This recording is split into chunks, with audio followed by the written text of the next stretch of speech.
Well, hiya toots. It's me, Brad, aka your drama and cosplay queen, 1014.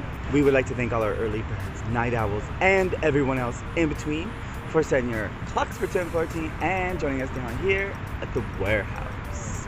I'm at the dog park again, so excuse the wind and the noises. Also, I ordered this like 5 or 6 episodes ago, but it finally came. My Kylie Sonique Love shirt, and I love it. She's so sassy. Anyways, so what are we here to do today? We are here to review episode 9 of RuPaul's Drag Race All-Star 6. Alright, so everybody comes back into the lurk room after Pandora's elimination. Trinity was anxious to see if anybody voted for her, and nobody voted for her except for Pandora. They are congratulating each other for being in the top 5. Trinity thanks them for not voting her out, which is a good thing because so far they have been playing on track record, so that is good. No one's been like malicious or anything yet. Wait, so we come back next day into the workroom, and we have a cute, funny little message from Pandora, which Ginger has to wipe off the makeup lipstick message. They go around the table and they're saying how it used to feel like a circus up in there, like a freak show. And then we get a woo, woo, woo, the room message. But this time, it's an anime unicorn with Ru's voice. So then, hello, hello, hello. RuPaul comes in. I love that suit. I want that suit in my closet, and I need it like yesterday. Thanks.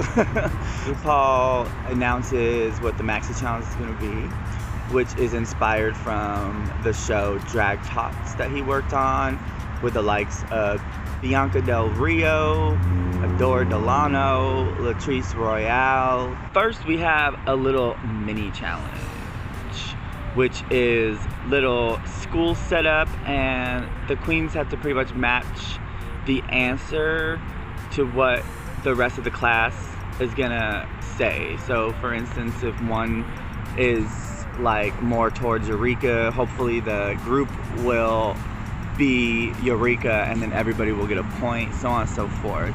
So we get some shady questions like who is gonna go home next, who worries the most, and stuff like that. And Trinity heard some stuff that she didn't want to hear. Kylie, we come to find out she's been a sugar mama, a sugar daddy. She has had a sugar daddy before, and she gonna come and steal your boyfriend. There she is. She gonna come. Actually, that was funny what she said. She goes, they come to me, I don't steal nothing. Kylie and Ginger end up winning this challenge. Everybody thought Trinity was gonna be the next to go, which is kind of weird because she has the most wins and everybody's been basing things off track record. So I just felt that was weird or whatever. Anyways, Eureka embraced the stuff that the class voted for, like the most gassy, the most bossy. So with the Drag Tots challenge, they have to come up with a character and bring her to life on the runway. And they have to have some sort of like magical power or like item that's magical. Now, when he was explaining this, I thought they were doing like season 7, the Hello Kitty challenge, like where they had to do that, but no, they had to make themselves up. There was no like cartooniness to it or campiness to it like that episode. The episode that Katya went home on. So everybody's working on their characters. Ru comes through for a Ru walkthrough, gives everybody advice, tells Trinity to go with what she's going for, but maybe, you know, rethink some ideas. She did not like Raj's name. I can't even remember the name it was, but she was cracking up because she was all like, it doesn't take a marketing genius. And then Raja was like, felt so bad because like she was literally laughing her ass off. Like it was bad, like the way she was laughing and like saying, I can't believe this name. She kept like saying the name and then cracking herself up. She tells Ginger to make it funny, and she kind of liked the idea of Kylie just to make sure her voice is heard a little bit more, which she has been doing. She's been coming out. She's been bringing out that shell, girl. We see them all getting their shit together because they have to design. This is a design challenge. And we saw Kylie struggling with the sewing machine and everything. She was getting so behind. And then we have Eureka on the floor, rolling around like Silky Nutmeg Ganache, making her outfit, tying herself out. That shit was like, it was like, oh my goodness. Trinity decided to go in a more animalistic route and go like a kitty cat, which was smart because like that is kind of cartoony if you think about it. So that was kind of a smart choice. Then we had Raja up in her head because Rue was just laughing at the name, so she had to come up with pretty much a whole new concept, and she was just getting her head. Ginger was trying to help her. She's all like, I know you're in your head and I'll give you your space, time, whatever you need, but just know I'm here to help if you need it. And I don't know if they showed it or not, but like I hope she did get some advice from Ginger, because Ginger does excel at these kind of challenges.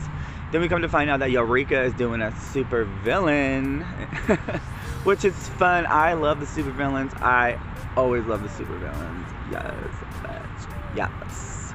People stressing out the house down. Then we come up into the next day. Raja is kind of in a better headspace because she changed her concept and like had a better concept where she can execute it. So everybody's getting ready. Miss Kylie was not even finished with anything pretty much.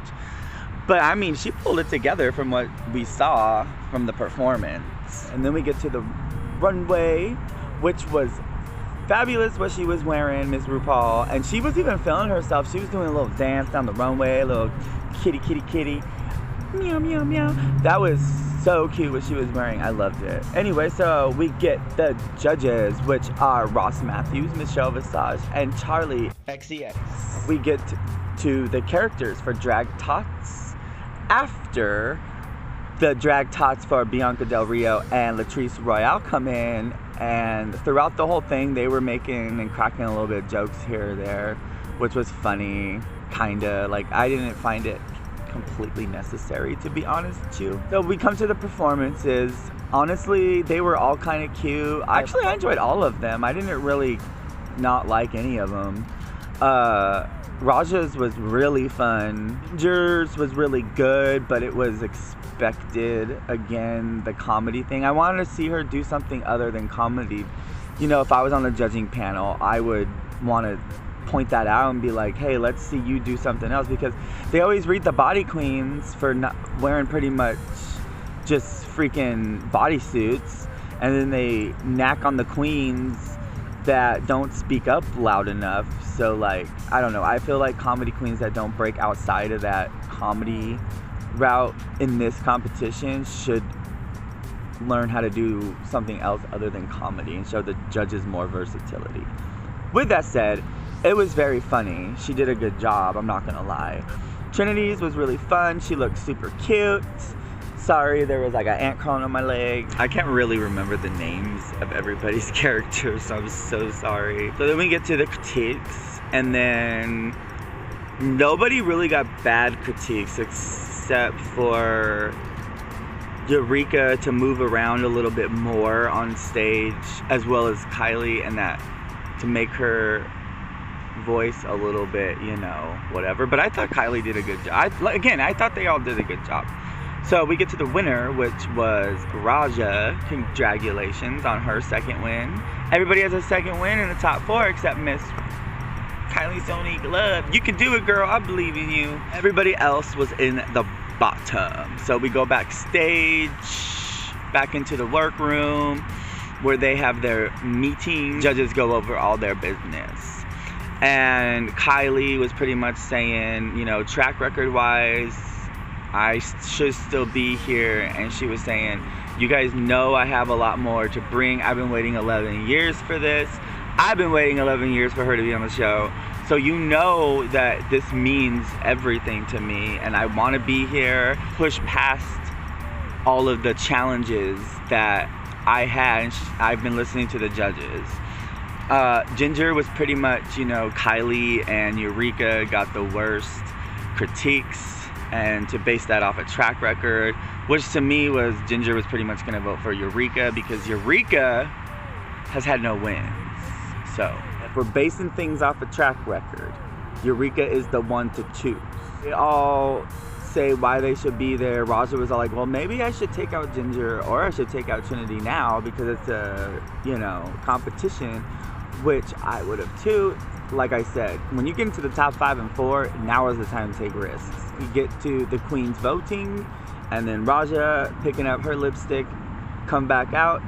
We come to find out that the lip sync assassin is Miss Cameron Michaels. Oh my gosh, she looks so good. That outfit was amazing. That's like an uber smooth. That was sickening. Anyway, so we get to the song, which is one of Charlie's songs. It was a little lackluster, to be honest, the whole thing. But as I was watching Raja, I was like, is Raja throwing this? It felt to me like Raja was throwing it, no? Am I the only one who thought that? Anyway, so spoiler alert, Cameron Michaels wins, and she has to pull the lipstick out of her titty, and it was Eureka. So Eureka had to sashay away, leaving our top 4 of Ginger, Trinity, Kylie Sonique, and Raja. Yay, such a strong top 4, very good top 4. This season definitely has already, it's not even over, it's so much better than All Stars 2. Anywho, we get to 15 minutes later where Eureka is about to pack up and Ru says, well, it's a game within a game. I'm back to the runway. Prepare to lip sync, I think she said. Anyway, so we get to like a preview and it said like, meet all your contenders to the top 4. So I don't know what that's gonna be about, but we finally get to the episode of this damn game within a game. This can change everything. What did you guys think of this episode? What did you think of everybody's characters?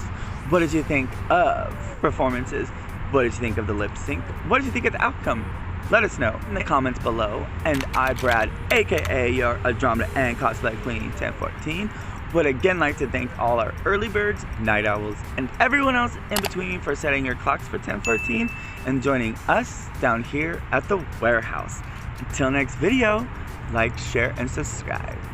Toodles!